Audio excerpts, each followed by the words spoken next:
কৃত্ৰিম বানৰ কবলত উত্তৰ গুৱাহাটী ৰাজপথ বন্ধ কৰি তীব্ৰ প্ৰতিবাদ মহিলাৰ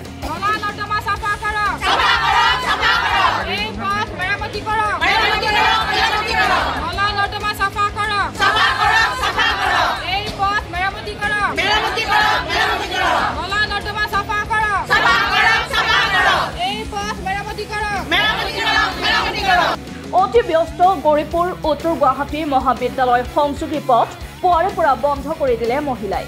ৰাস্তাত ৰছী বান্ধি পথ অৱৰোধ শ মহিলাৰ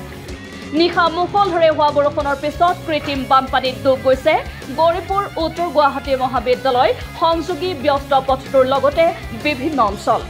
হাতে হাতে বেনাৰ পোষ্টাৰ লৈ প্ৰশাসনৰ বিৰুদ্ধে প্ৰতিবাদ সাব্যস্ত মহিলাৰ উন্নয়নৰ নামত ৰাজ্যক পণবন্দী নকৰিবলৈ হুংকাৰ স্থানীয় নাগৰিকৰ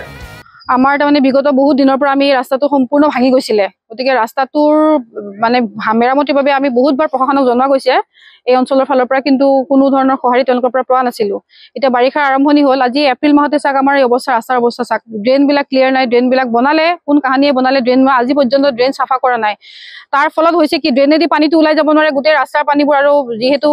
ব্ৰিজৰ কামো চলি আছে গতিকে পানীবোৰ ক'তো ওলাই যাব পৰা নাই কি কৰিছে সেইবোৰতো আমি সাধাৰণ জনতাই নাজানো এতিয়া ৰাস্তাৰ পানী গৈ আমাৰ সকলোৰে ঘৰৰ চোতাল ভিজাই পেলাইছেগৈ গতিকে আমি কেনেকৈ চলিম আমি সাধাৰণ কাম এটাৰ কাৰণে কলেজ চকলৈ বা উভয়পুৰলৈকে ওলাই যাব লাগে সেইখিনি আমি যাব নোৱাৰা অৱস্থা আজি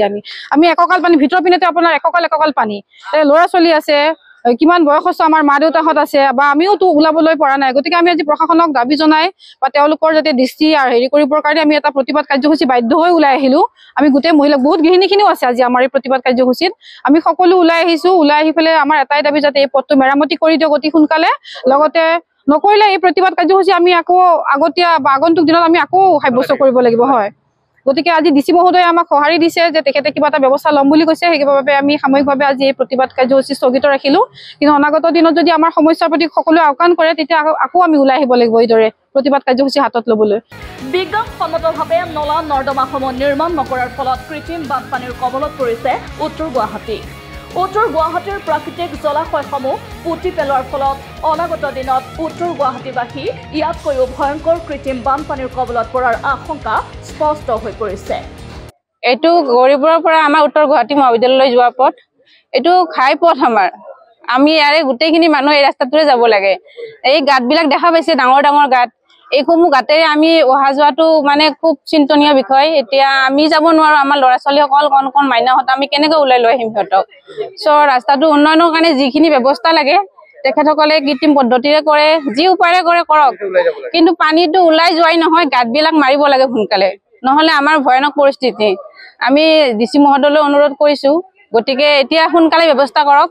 যদি ব্যৱস্থা নকৰে আমি প্ৰতিবাদ চলাই যাবলৈ বাধ্য হ'ম সদায় কৰিম যেতিয়ালৈ নহ'ব জীয়াই থকাটো মানে ডাঙৰ নহয় চিন্তনীয় বিষয় এতিয়া জীয়াই থাকিবলৈ ইয়াতে বয়সত চাৰিআলিৰ পৰা বিচিদা ৰিপৰ্ট